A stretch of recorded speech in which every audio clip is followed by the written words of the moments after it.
Soy Fernanda Trías y bueno, estoy aquí no para presentar la antología, pero para presentar a las presentadoras de la antología. De todas maneras, quiero aprovechar para agradecer que me hayan invitado a ser parte de alguna manera de esta especie de cajas chinas de presentaciones. Y bueno, voy a empezar por, hoy vamos a poder conversar con las coeditoras de la antología y también con algunas de las autoras. Unas de ellas ya las conocen y no necesitan presentación, pero las voy a presentar igual porque si no, no tendría nada que hacer. Así que bueno, vamos a empezar con una de las coeditoras, que es Melissa Gessi. Yo te voy a leer tu biografía, ¿te parece bien? Permiso. Melissa Gessi nació en Perú, es poeta y arquitecta, y desde muy temprano inició su pasión por la escritura con una secuencia de trabajos inéditos. Ha publicado los poemarios Universo de Mujer y Les Motive, Bitácora de una boda. Su poemario inédito Bendita eres entre todas recibió la primera mención de honor del Premio Nacional Poeta Joven. También ha recibido los premios Dorian de Poesía y el Premio a la Visibilidad Lésbica, por lo que se la consideró revelación poética del 2008 en Perú y ganó también el tercer lugar en el concurso de poesía de la revista Lesbos.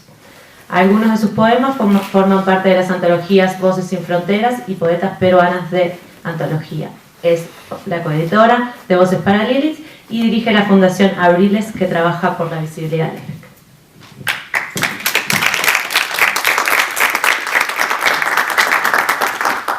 Muchas gracias. No sé si necesita el micrófono, creo que nada. ¿Escuchas? Sí.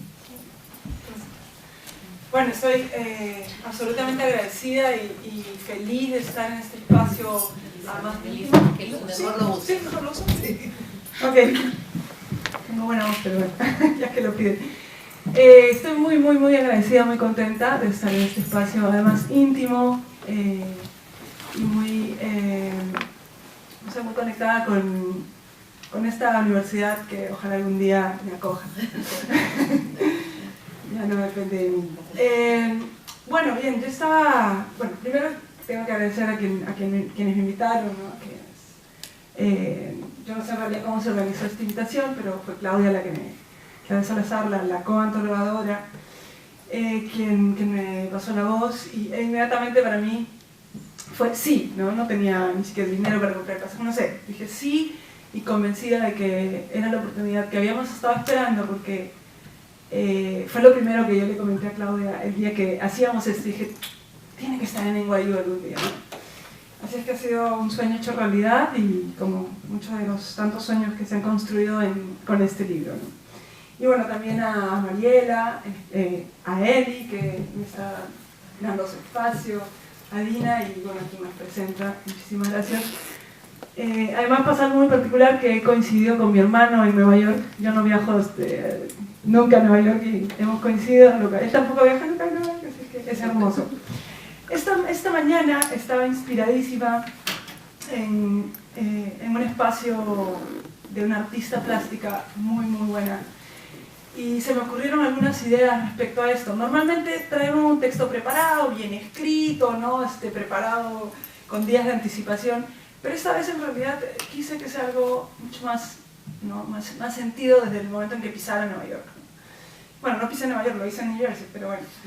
Y se me ocurrieron algunas cosas como la construcción de un sueño, que se inicia en el 2005, cuando en realidad era una, yo le llamo cachorrita, ¿no? No tenía ningún tipo de experiencia, casi ningún tipo de formación, pero sin embargo tenía muy claro hacia dónde iban mis sueños. Para lo cual se ha necesitado entera pasión, entera entrega, convencimiento, ese absoluto convencimiento de hacia dónde estaba yendo, y sobre todo saber que la literatura es el medio a través del cual nosotras podemos expresarnos, ¿no? Luego viene el hecho de no solamente se queda en el sueño, no solamente se queda en la ilusión, sino además viene la parte en la que nos reunimos, ¿no? Que que se asoma la intención, que viene Claudia, viene con la parte académica y me dice, quiero ser parte de este proyecto, y yo digo, genial. Y así se ha ido construyendo, pero solamente con el colectivo, con la colectividad, ¿no? Con toda esta energía que es capaz de ser producida con tanta fuerza, con tantas escritoras, ¿no? No solo somos 47, 48 personas que estamos adentro, y no les cuento las que estaban afuera y que iban a ser parte de, pero se hacía un libro enorme, ¿no? Así es que es eso. Luego se me venía la idea de tantas mujeres, tantos discursos y además tan diferentes, ¿no? Tan diferentes discursos y tan diferentes modos de ver la vida, lo cual lo hace intenso y a la vez reunidas todas en un solo gran sueño, ¿no? Hay una cosa que a mí me encanta, que las chicas me dicen, es nuestra antología. Entonces yo al comienzo digo, cierto, es nuestra, no es solamente de Claudia y mía, o sea, es nuestra, porque cada una fue una pieza importantísima de rompecabezas que fue lo que estructuró al final este libro, esta gran entrega, ¿no? Y ahora sí voy a ponerme a leer un poquito de qué estaba bosquejando, ¿no? Bueno, es la primera vez en esta universidad, mi primera vez, como todos alguna vez tenemos una primera vez. Yo me formé como arquitecta, no me formé como literata, pero me estoy formando ahora como literata, de una manera muy libre, ¿no? Y soy amante absoluta del diseño, y la poesía para mí siempre ha sido el arte de diseñar rompecabezas con las palabras, ¿no? Para transmitir cosas servibles o inservibles para los demás, pero posiblemente auténticas y profundas para quien las escribe, con la simple convicción de estar creando para sensibilizar al lector. Esa es, creo, la intención de, al menos mía y creo que de otros escritores.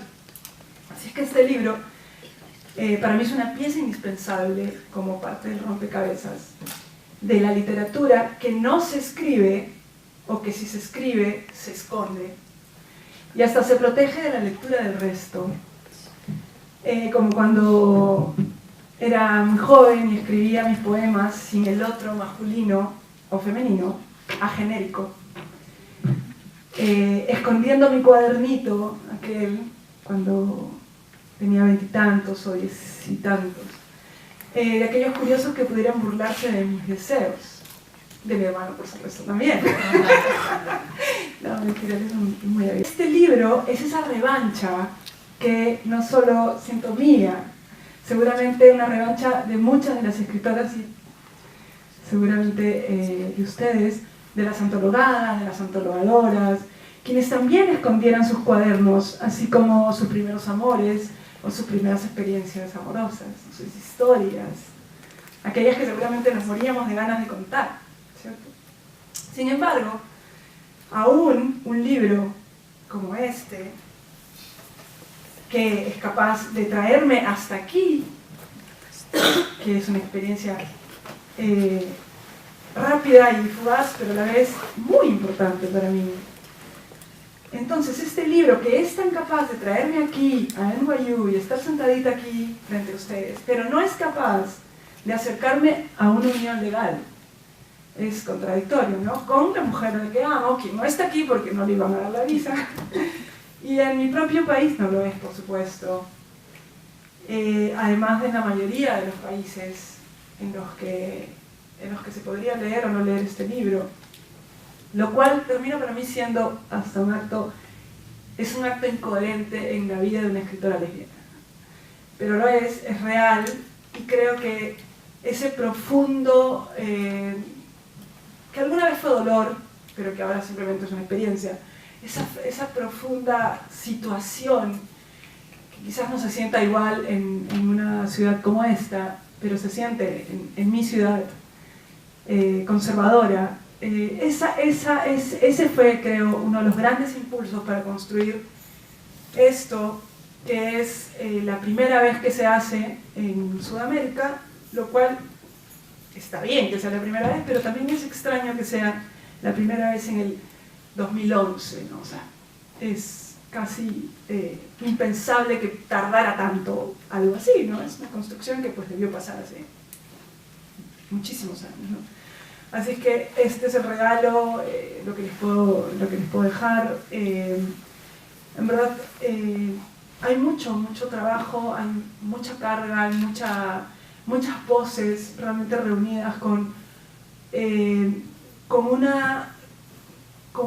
de verdad con un gusto, con una dulzura sobre la literatura. Y además lo que más me gusta es que al lector heterosexual, bisexual, lo que quieras, independientemente de nuestra visión, de nuestras experiencias sexuales, es una lectura que no es sesgada y que muestra como ese panorama de qué está pasando en Sudamérica, ¿no? Y en el resto del mundo.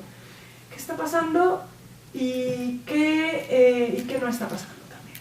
Así es que queda muchísimo por hacer y ojalá que este libro sea solo un primer paso hacia mover otras cosas y generar realmente un esfuerzo colectivo sobre visibilizar muchas otras cosas que no tienen que ver con lo sexual, ¿no? Realmente romper esas líneas y esas cadenas. Así que bueno, eso es lo que les puedo regalar. Muchísimas gracias.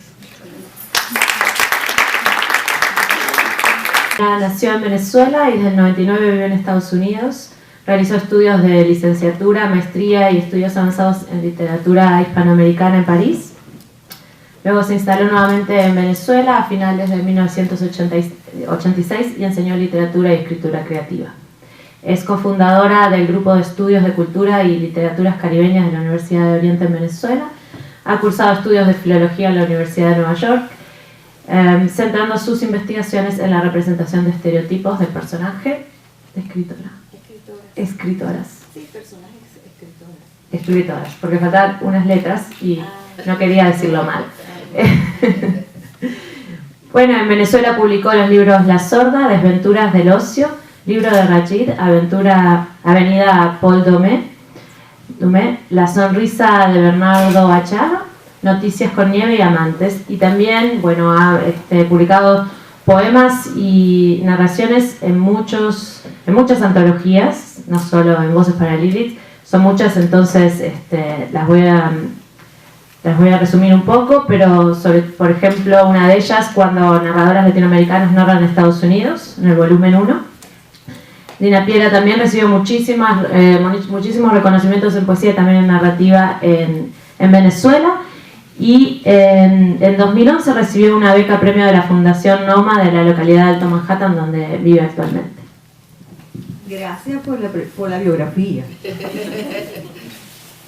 Yo tengo que escribir porque si me pongo a hablar amanecemos y nadie quiere amanecer, por lo menos oyéndome, ¿no? Bueno, entonces una antología como esta contribuye grandemente al estudio de formas diferentes de disidencia y creación en una época en la que se recomponen las historiografías literarias, se reinventan los mercados y los autores se relanzan temas. Las autoras reunidas allí o aquí piensan activamente, replantean, imaginan. ¿Se oye? Sí. Okay. Renuevan, ayudan a ver las cosas desde otro ángulo o perspectiva y contribuyen a legitimar o deslegitimar ciertas prácticas, estereotipos, categorías e instituciones. Personalmente leo la selección en la variedad y riqueza de sus textos como un muestrario del mito clásico de las edades, pero no de los primeros hombres, sino las edades de las rebeldes, representada en diversas escrituras. Está en todas partes desde el comienzo del mundo. En algunos textos se trata de la edad dorada de la lesbiana, como en Ovidio y Hesíodo, cuando ellas vivían junto a los dioses, confundidas en el líquido prenatal del mundo, eternas criaturas felices descubriéndose y engendrándose en los cuerpos. Son pasajes donde se celebra la eclosión del deseo, la página que trova, acuna y goza, o la que calma, nilo tempore, en el tiempo de los pastores. En otros textos se vive la edad de plata, establecidas en un orden, viviendo como jóvenes iniciadas al conflicto, la confrontación ideológica y a la rebelión castigada. Las ideologías comunitarias, la juventud con su neorromanticismo oscuro o las utopías.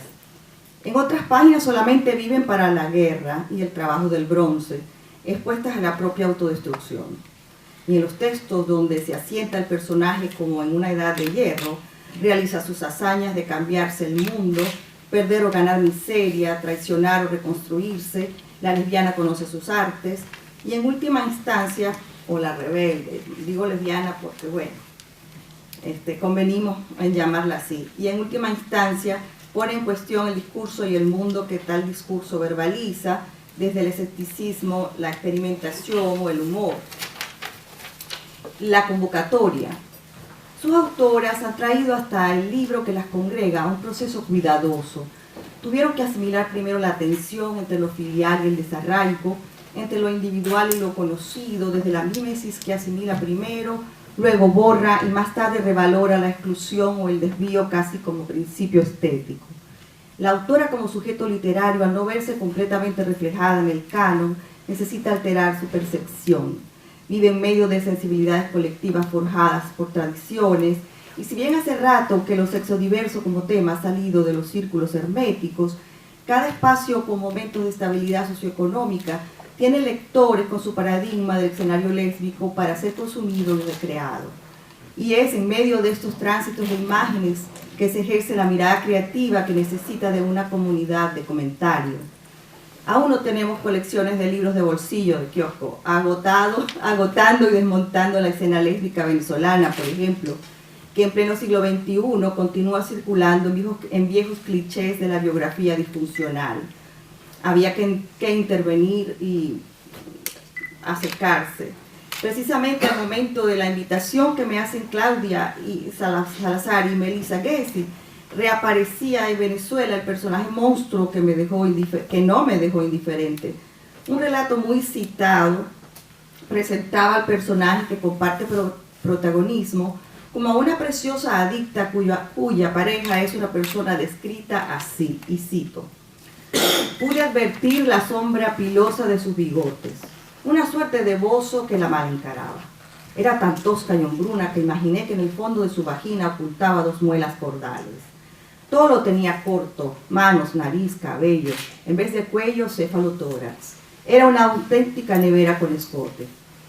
¿Qué tienes tú que ver con una?, me preguntó. ¿Con quién? Con una. Su nombre es Tamara.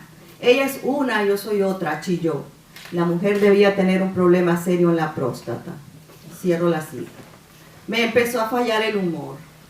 Aquí, mientras estábamos leyendo, yo leía Millennium, Sonia Manzano, Sonia Rivera Valdés, Anina Galeano, Carmen Ollé, Odette Alonso, Margarita Drago, Adela Fernández o Paquita Suárez Coalla, y a Jacqueline Herranz Brooks, que me devolvían el sentido del trabajo y del humor.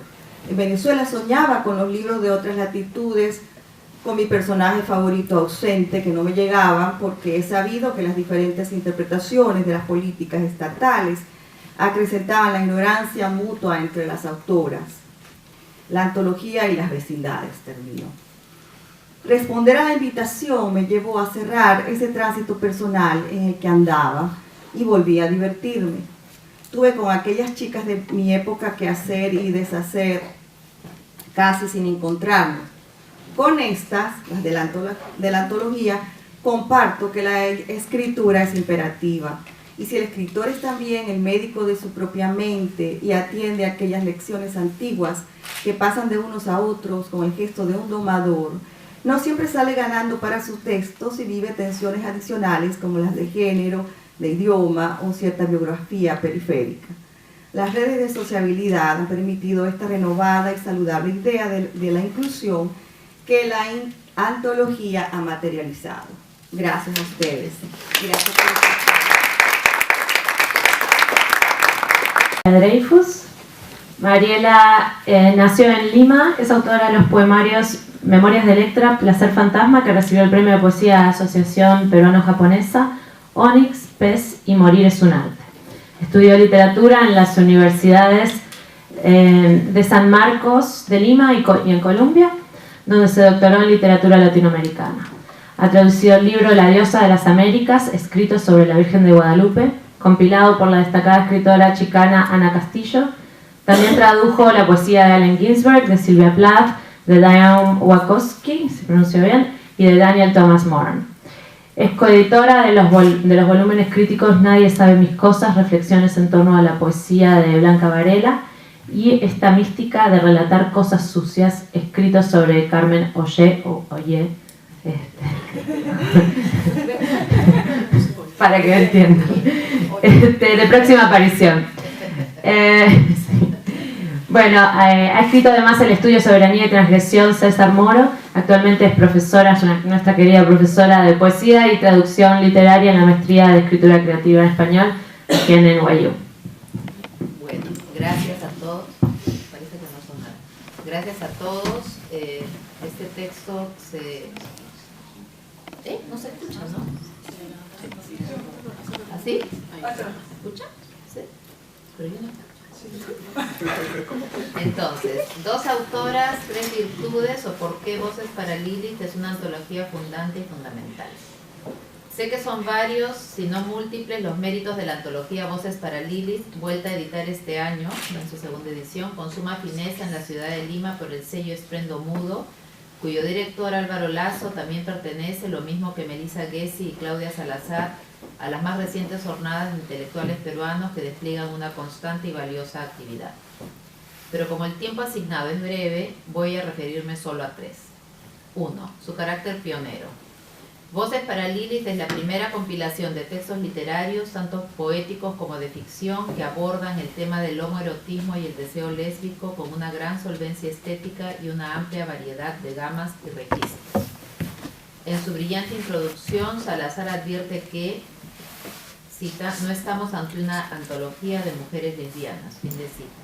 De lo que se trata entonces es de mostrar allí las representaciones de la subjetividad homosexual, es decir, el imaginario que las escritoras, la escritura, son capaces de confeccionar y confesar al respecto. A propósito de lo dicho, cabe mencionar aquí el epígrafe de Judith Butler que Salazar cita en su introducción. El lesbianismo no está prohibido explícitamente, en parte, porque aún no ha entrado en lo pensable, lo imaginable, ese marco de inteligibilidad cultural que regula lo real y lo nombrable.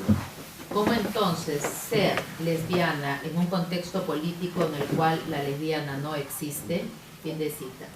Y sin embargo, la experiencia de recorrer las deliciosas, potentes páginas de este volumen y volver sobre los textos, atraída por el sobrio manejo del homoerotismo femenino que cada autor emprende, parece demostrar que el reclamo de Butler ha empezado a encarnar, al menos en el espacio simbólico de lo literario, con este nuevo y enriquecedor corpus.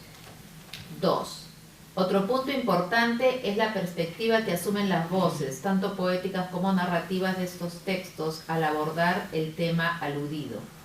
En este sentido, Voces para Lilith, que no es lo mismo que para Eva, reúne a 48 escritoras dispuestas a modular el tema del homoerotismo femenino de modos muy diversos, desde el cumplimiento, a veces explícito, otras más sutil, del deseo homoerótico hasta la contemplación idealizada en la distancia temporal o espacial de otro cuerpo en verdad semejante, gemelo. Así, en un lado del espectro tenemos, por ejemplo, la expresión abierta y sincera de la entrega del yo en los poemas y el cuento de la uruguaya Cristina Peri Rossi, una valiente pionera de la escritura lesbia en español, como bien destaca Salazar. En la otra punta estaría el logrado relato Confesión, edición impresa de la peruana Jennifer Thorndike, que traza el derrotero trágico pero factible del impulso homoerótico que permanece irrealizado, mimbado por la ambigüedad, la veladura. Apelando a las convenciones del género policial, Thorndike construye una trama compleja donde, como en un juego de cajas chinas, la narradora protagonista es una escritora abocada a desentrañar el misterio de la muerte de esa otra escritora que de joven firmaba sus textos con el misterioso nombre de Alesa de Leguía. 3. Un tercer aspecto valioso es el corte geográfico y temporal que las antologadoras eligen para hacer de Voces un corpus coherente, que traza la trayectoria de la escritura de temática lésbica en Sudamérica desde la década de 1950 hasta el presente, sin obviar referirse a la afiliación de estas escritoras con otras previas, heroínas de su tiempo, diríamos, por la audacia con que hablaron del deseo lesbiano aspirando a consumarlo o sublimarlo según las circunstancias.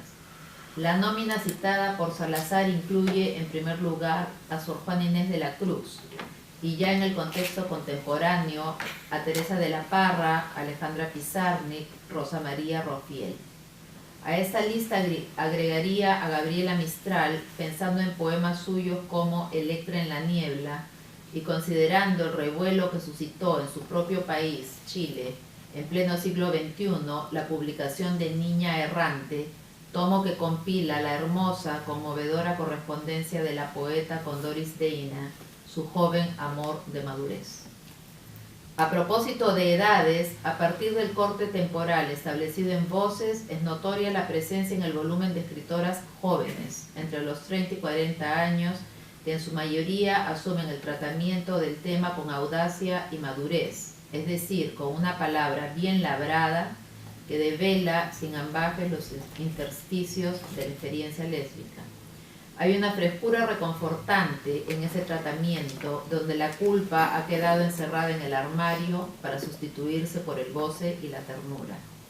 En la sección de poesía esto se expresa en una amplísima gama de formas escriturales que abarcan desde el poema corto hasta el poema en prosa, desde la orientación discursiva, conversacional del texto, hasta un elaborado trabajo con el lenguaje que acerca el poema a la vertiente experimental de cuño neobarroco o hasta neovanguardista.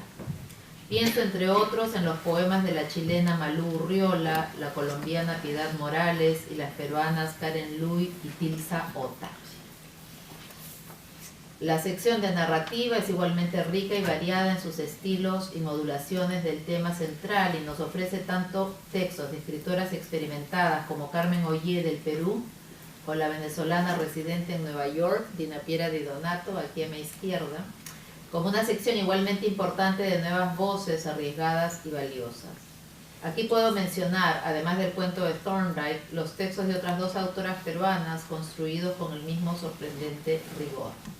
De Trans Alés, de Norma Mogrovejo, que recorre con gratificante humor las distintas facetas por las que pasa la orientación de su personaje, y Maldito Blog, o Cómo una lesbiana escribió de Desamor en la red, de Esther Vargas, que asimila acertadamente el lenguaje cibernético en boga para desbaratar las nociones aprendidas de la sexualidad.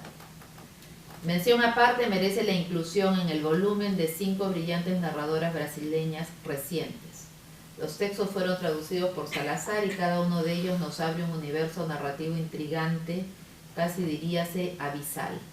Pienso, por ejemplo, en Al encuentro del amor de Karina Díaz, cuya protagonista, una motociclista literalmente muerta de amor, me hace pensar en el inolvidable Moteca de Cortázar. Quiero finalizar mi intervención citando el conocido dicho local de Great Minds Think Alike, es decir, que las mentes igualmente inquietas, brillantes, cuando se juntan y combinan sus intereses, son capaces de generar productos literarios tan solventes como Voces para Lili, antología que nos reúne esta tarde y que juntos debemos celebrar. Gracias. Autora de la antología es también originaria de Venezuela, es actriz y escritora, egresada de la Escuela Nacional de Artes Escénicas César Rengifo de Caracas. Desde 1998 vive en Nueva York, donde se ha formado con la legendaria agrupación teatral The Living Theater, bajo la dirección de Judith Malina. En el 2009 obtuvo una maestría en escritura creativa en esta universidad. Ha publicado Detrito Olvidado, Forgotten Detritus, en colaboración con la artista Bárbara Madsen, Sin Lengua, No Tongue, y 2 plaquetas, Paz Obscena y Semilla. Su trabajo ha sido presentado en Argentina, Inglaterra, Italia y Estados Unidos.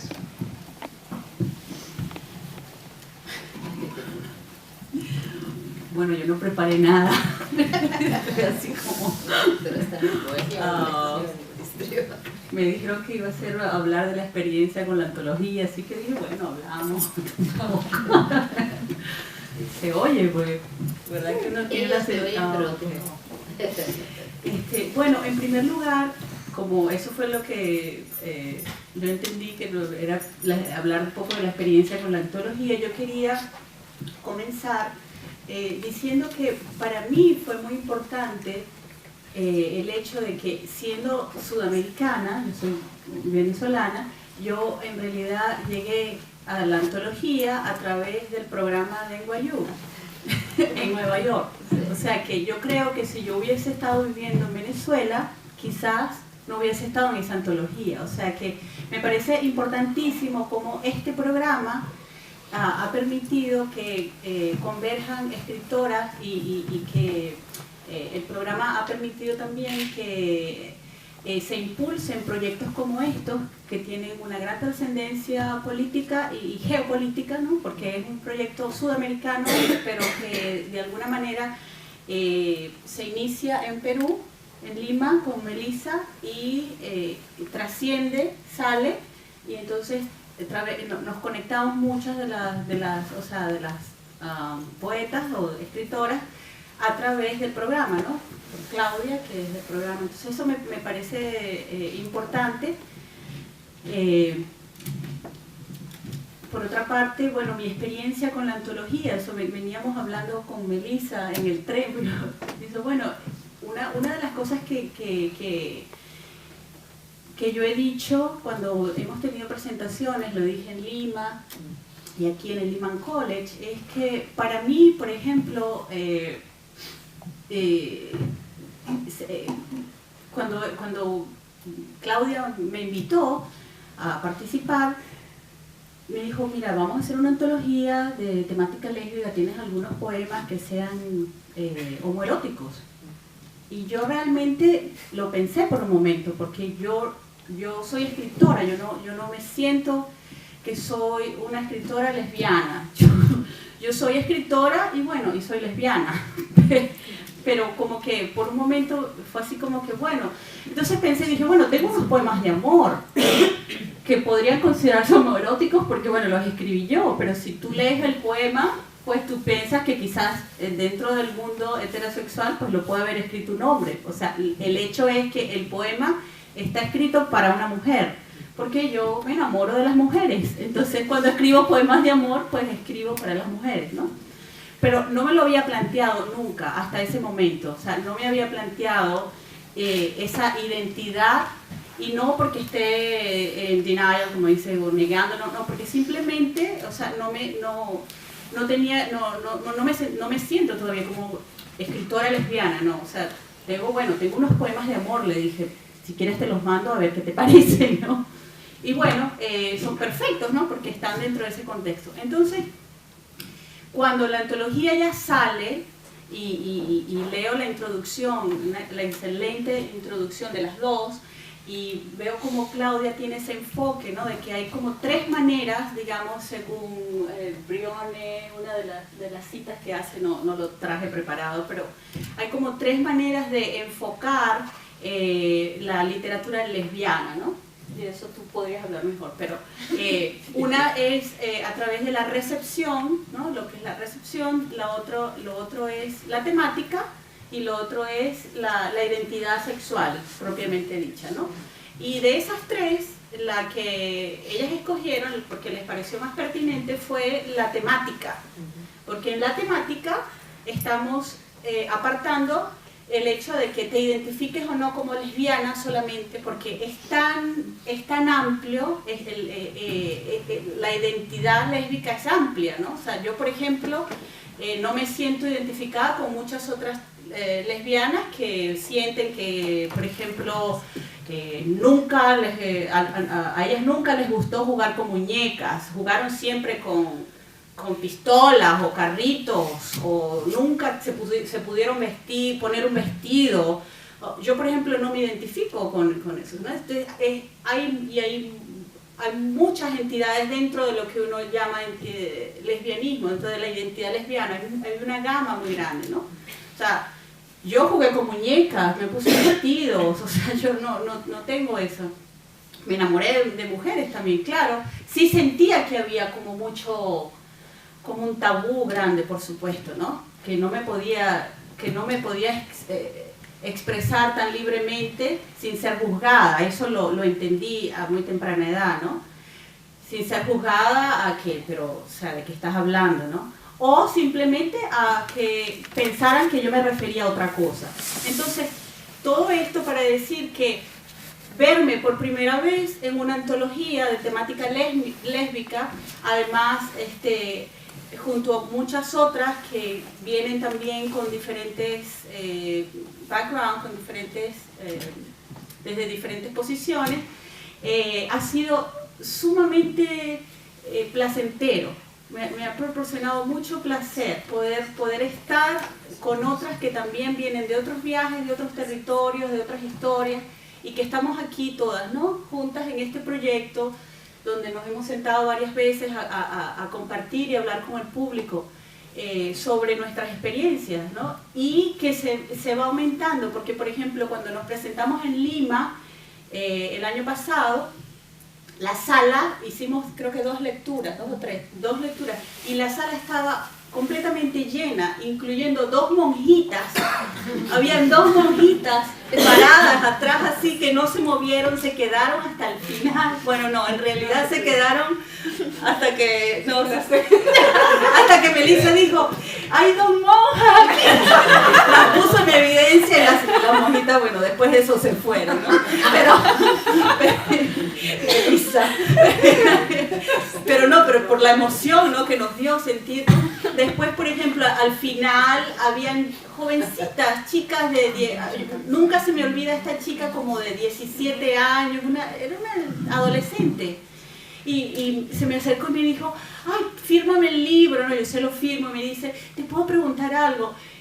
¿Cómo se lo dijiste a tus padres? ¿Cómo se lo dijiste a tus padres? Y yo le dije, bueno, se los dije, o sea, se los dije y ya, y pasó y le conté un poquito brevemente. Y me dijo, yo cuando sea grande quiero ser como tú. Te lo juro que me dijo eso, tendría como 16 años. Quiero ser fuerte así como tú, o sea, me dijo que fue como una inspiración para ella, ¿no? Que poder ver que nosotras estamos ahí, exitosas, hablando de nuestras vidas. Eso es lo que tú cuentas. Entonces, Bueno, claro, me gustaste a la chiquita. No, pero lo que quiero decir es que, o sea, fue importante poder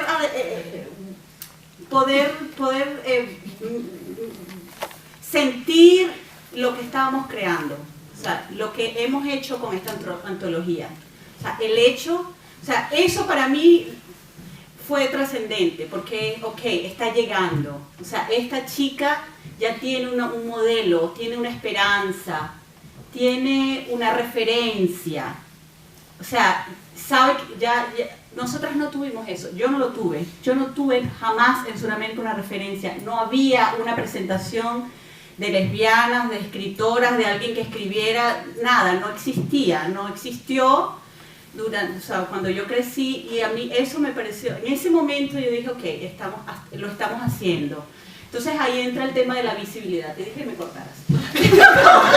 Entra el tema de la visibilidad, ¿no? Cómo estamos a través de esta antología en realidad creando espacios, abriendo espacios o abriendo incisiones en los imaginarios, para ponerlo más bonito, o sea, creando incisiones en los imaginarios sociales, ¿no? Abriendo ese espacio. Y yo pienso que eso es lo más importante, o sea, que lo estamos haciendo. Aquí está, es la primera antología de temática lésbica sudamericana. En el 2011, bueno, es increíble.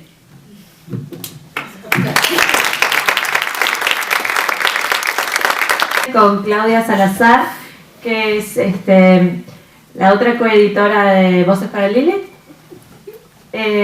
Bueno, Claudia también es de Perú, estudió literatura en la Universidad Nacional Mayor de San Marcos, también en Lima, y es doctora en literatura latinoamericana por la Universidad de Nueva York.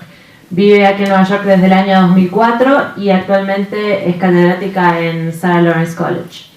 Dirigió la revista literaria Fuegos de Arena, donde se editó un dossier dedicado al poeta César Moro. En su interés por promover la cultura peruana, dirige Perú Fest, que es el primer festival dedicado íntegramente al cine peruano de Nueva York, que se lleva a cabo desde el año 2010. Su trabajo fotográfico formó parte de la exhibición Mujeres Vistas por Mujeres, una mirada de género. Su trabajo académico ha sido reconocido a través de invitaciones a conferencias en universidades de Perú, Argentina, Estados Unidos y México. Participó en los talleres del programa de escritura creativa en español de NYU, que le han inspirado a continuar con la escritura de ficción. Su trabajo narrativo se encuentra publicado hasta el momento en las revistas electrónicas El Hablador y Los Noveles, que fuimos compañeros. Así como en la antología Basta, 100 mujeres contra la violencia de género, que acaba de ser publicada en Lima. Primero que nada, gracias a todos por estar aquí con este día tan frío de viernes en la noche. Me provocaría quizás estar haciendo otra cosa. Que son todos muy valientes por estar acá y se los agradezco de verdad de todo corazón.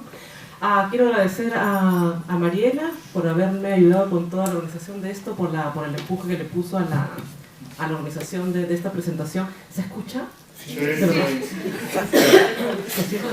ve y se escucha. Agradecer a Fernanda por haber aceptado presentarnos, a pesar de que es su cumpleaños.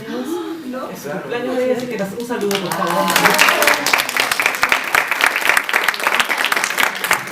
Yo honestamente no habría aceptado, pero muchas gracias por aceptar.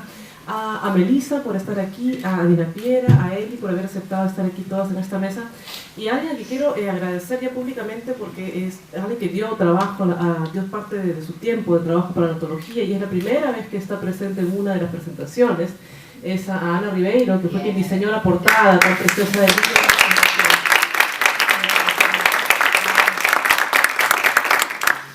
Se me hace un poco difícil porque siempre ser la última es como, bueno, ya dijeron todo, ¿verdad? Y ¿qué digo yo ahora? Es como el problema un poco de siempre.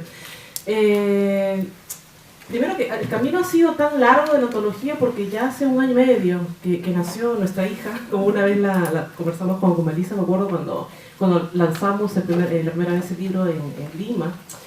Y tratando de conservar un poco esta metáfora de la hija, ya después del 1 año y medio de haberla dado a luz, pensaba un poco qué es lo que sucede, ¿verdad? Porque siempre, bueno, una madre tiene una idea de qué es lo que va a hacer su hija, proyecta sus deseos, proyecta sus ambiciones, proyecta sus sueños en el hijo, en la hija, ¿verdad?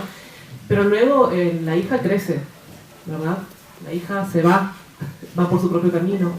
Y en muchos casos, y creo que el caso de la antología es lo que ha sucedido, la hija trasciende lo que inicialmente las madres soñaron para ella. Yo creo que Melissa y yo teníamos ciertas ideas sobre la antología, ciertos sueños proyectados ahí, pero no sabíamos nosotros en ese momento, durante los 2 años que nos tomó la gestación de esta criatura, nos excedió, se nos fue de las manos y para bien, ¿no? Yo creo que ha ido creciendo, se extendió mucho, creo que mucho de lo que dijo él y ahora esa proyección que fue algo que a mí me marcó también, y sí que no quería dejar de mencionarlo ahora porque fue en la Feria del Libro de Lima del año pasado, sobre todo ver cómo hasta cierto punto la antología realmente tenía una proyección más allá de lo estrictamente literario, ¿no?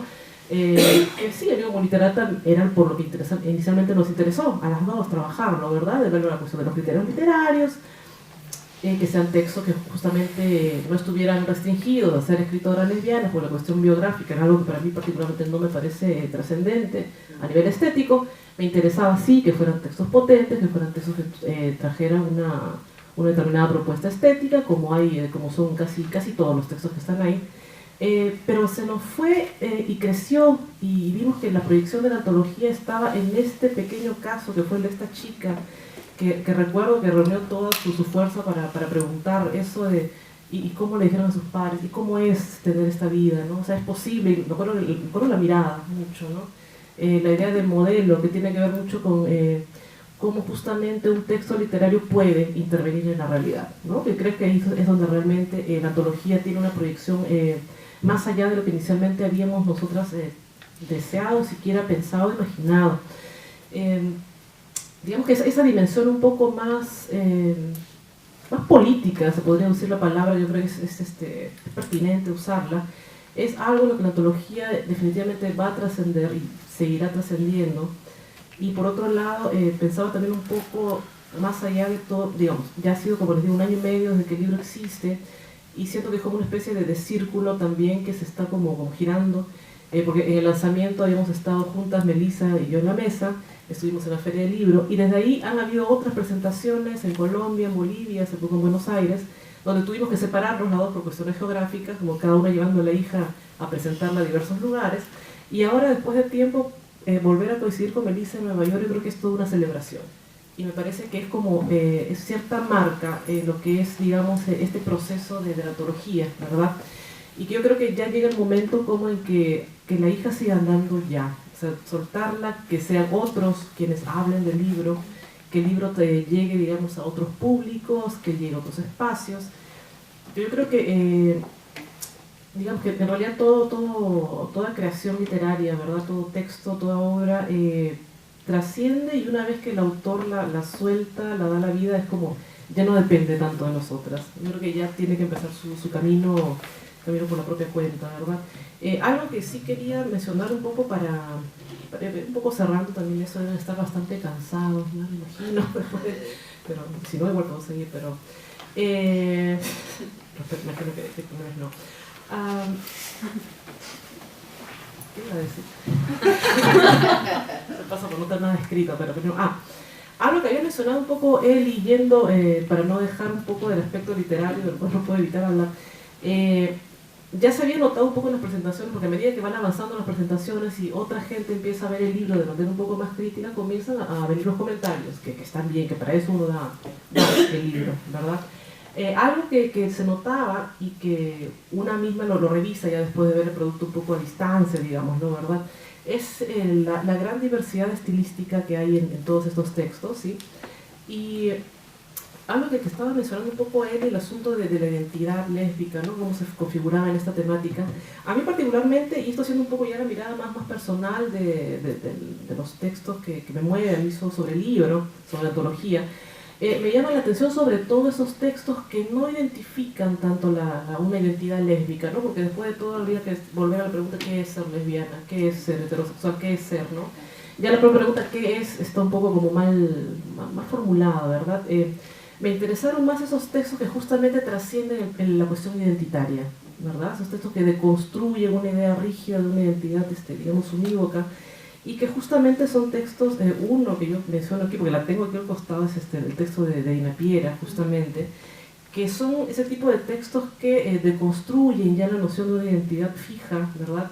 Y juegan un poco a proponer otras cosas, ¿no? Y a la hora de proponer otras cosas, digamos que desestabilizan mucho el lenguaje. Yo creo que el tipo de textos literarios que me parecen más interesantes son justamente los que elaboran en el lenguaje de manera un poco distinta y perturbadora, por decirlo así. Y nada, yo quería cerrar agradeciéndoles nuevamente por estar aquí, a todos. Gracias por estar en este día tan frío, pero dándonos el calor de la compañía de todos. Muchas gracias.